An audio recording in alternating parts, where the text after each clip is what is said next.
Welcome back to another episode of Simply Knives with Brackin Blades Forge. Today we are going to be forging a simple drop point. So the knife we're going to be making today is a simple drop point, much like this knife here. I did not make this knife. This knife was made by my good friend Jesse Harrison. Jesse Harrison, if you're watching this, give the audience a little wave in the comment section below. You can even post your website. I really like this knife. It's one of my out of my own collection. There's not a whole lot of knife makers I collect.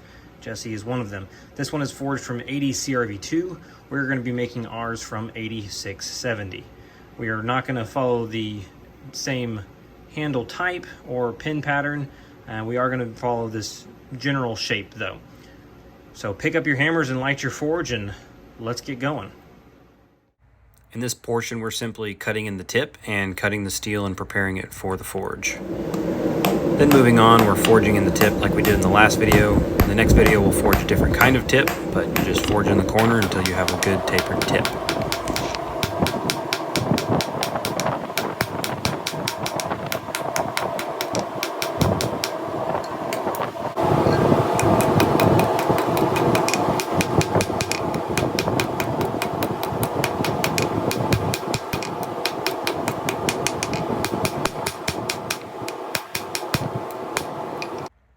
Using the corner radius of the anvil, we create a notch and then use a cross-peen hammer to forge in the choils. So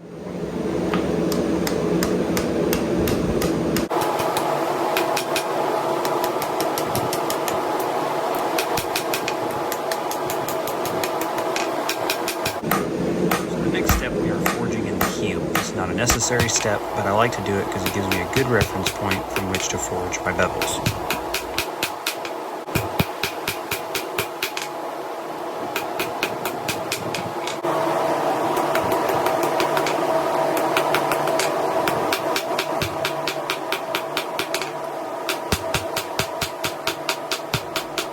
So we're going to bevel the knife and then start refining the profile. You can take as many heats as you need to do this. I say take your time and forge out a good clean profile before you go to the grinder.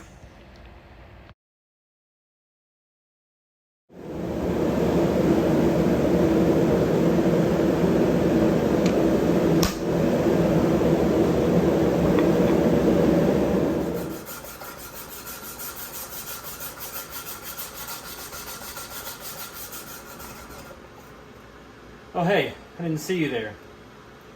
It's just me, Logan, Brackin Blades Forge, recording myself sanding and then looking at the camera and going, hey, I didn't see you there, like every other YouTuber and social media nerd says. If you're enjoying our content, I'd appreciate it if you hit the subscribe button, the bell notification button, and the like button. I'm currently sanding someone's custom order. So right now the knife is going through a process called annealing. What we do is we heat the forge to critical, we leave the knife and let it reach critical, and then we turn off the forge and let it cool with the forge until it is cool to the touch.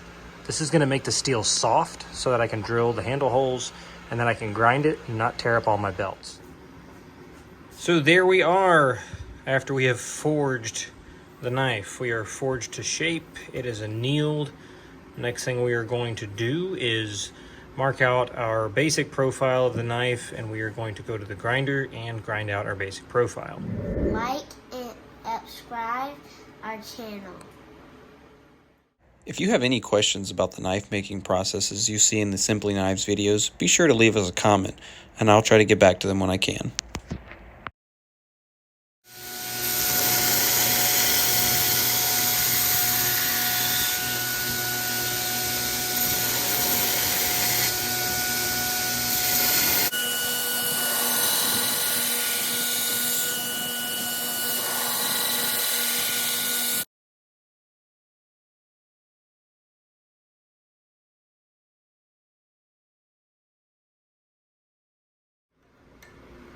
The file that I use to create jimping on knives is called a checkering file.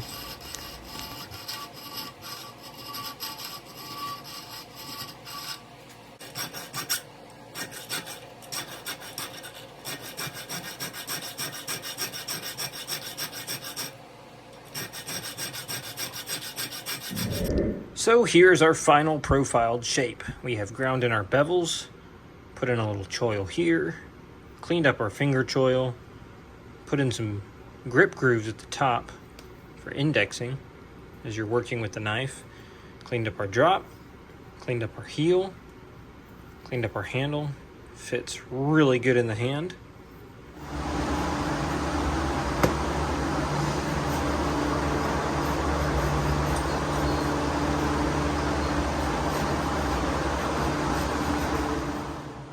Perpendicular, can't say the words. So the next step in the process, I'm going to be using a brown surface conditioning belt. This is the coarsest belt you can get for surface conditioning. I'm going to clean up all the way around the profile and the bevels. This is going to give it a good brushed kind of finished look. I'm not really going for a hand sanded look, and this is a great alternative when you're finishing out your knives. This will go all the way up to a fine grit, and we'll take it all the way up to a fine grit today.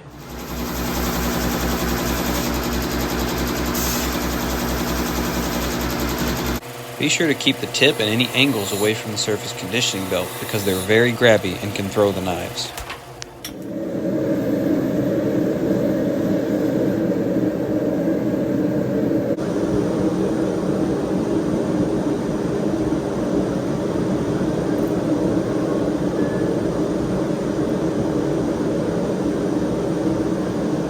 Alright, so our knife is out of the heat treat, and we are ready to put some handles on it and clean up the blade.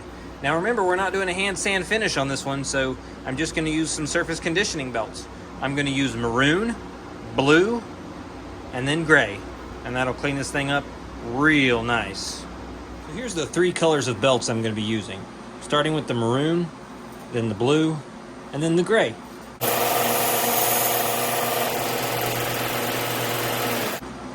So I stopped just to show you we've got some very, very faint decarburization going on right here. So I'm going to step back, I'm going to slap a 120 on it, see if I can clean this up, and then we'll move on from there.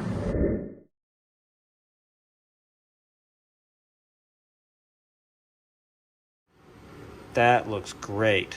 That was all the way to a gray surface conditioning belt. Now I did use a Trizact equivalent of about a 120. And the Trizact helped all the grind lines become more uniform. And then I just took that fine grit gray surface conditioning all the way up to the gray. Very clean.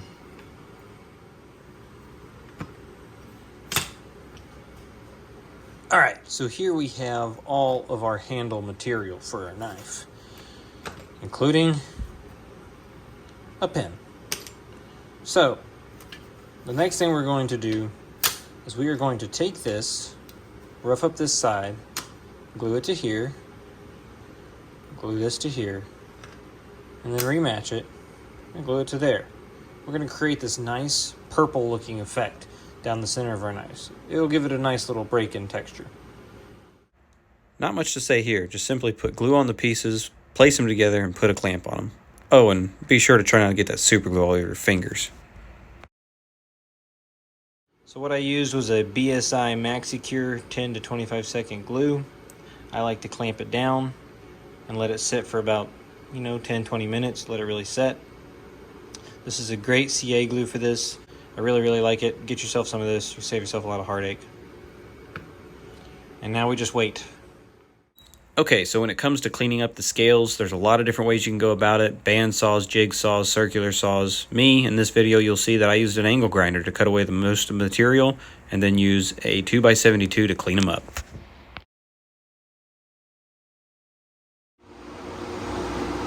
Well, y'all, that's one side. So now I'm going to do is drill the handle holes out, and that'll mark it where it goes. And then I'm going to trace this to the other side, make sure that this book matches. By book matches, it just simply means that the chevrons line up like that on the other side. And I'm going to do the same thing, all of the same things to the other side, and then we'll get this guy fastened on there, and then we'll finish out the handle. I'm going to go off camera for the rest of this real quick just because I just kind of want to crank it out. It's getting late. So I'm just going to turn off the camera and do this, and then we'll jump back where we're going to be putting the handle on. If you're enjoying this video, be sure to hit the subscribe button, the like button, and the bell notification button so that you won't miss any future videos. Also, leave a comment below on what simple knife you would like to see us make, and I'll make it happen. So, now we have 2 book matched scales. We have drilled our handle holes, or pin holes, and we have also countersunk the holes. The kinds of pins we're going to be using today are called cutler's rivets. It's a pretty common known tool in the knife making world. It has a cylinder and a pin, and when they go in, it expands in the hole, and you get a handle that's locked on to the tank. We are going to put some CA glue on both sides, and we're going to clamp those down. It's going to be the next process we're going to do. Keep watching.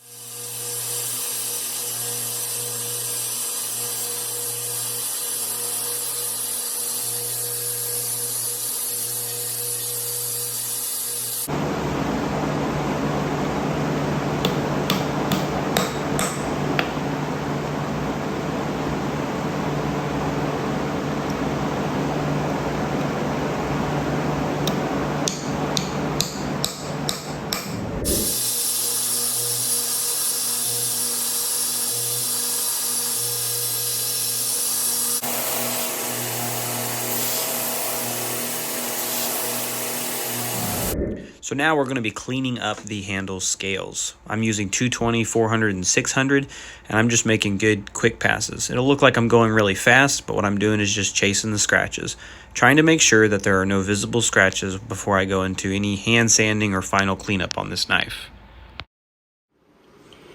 Alright, so all I'm doing now is taking some perma-blue and going over the areas that I do not want shiny. It's a pretty easy step. I find the best results are when the steel is a little warm. And as you can see, I just wipe it on. Super simple, easy to go about doing. Leaves a really cool looking finish on it. Well, all in all, I gotta say, this thing turned out sweet. Just clean and crisp, forged, 80 CRV2 drop point hunter. Love the red and the black and the purple. Contrasting color. Chevrons match up nice. You can see my logo nice and stamped in there. Yes, I did do it at an angle to match the angle, to match the ricasso. So I did do that on purpose, and it looks awesome. Now, it wouldn't be a Brackin Blades Forge video without some testing.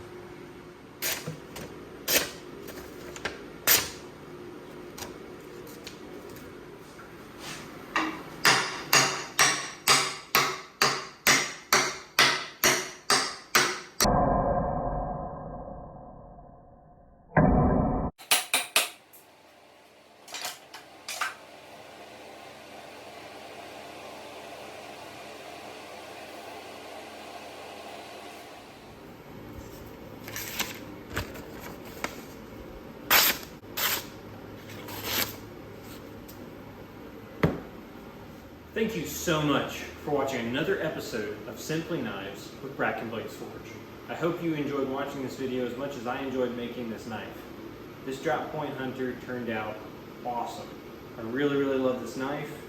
I love the handle combinations, the red and black with the purple, the 80 CRV2, which surprisingly forged really well. I was expecting it to be a lot harder during the forging process. It forged very soft. 8670 is a lot harder to forge than 80 CRV2, and I enjoy that, but I think I'm going to be using 80 CRV2 a lot more. The finish on the knife turned out great. You can see that really clean finish, good straight lines, and the handle turned out beautiful as well. If you like watching this video and you enjoy our channel, please hit the subscribe button, the like button, and the bell notification button. We make these kinds of knives all the time. Stay sharp, knifers.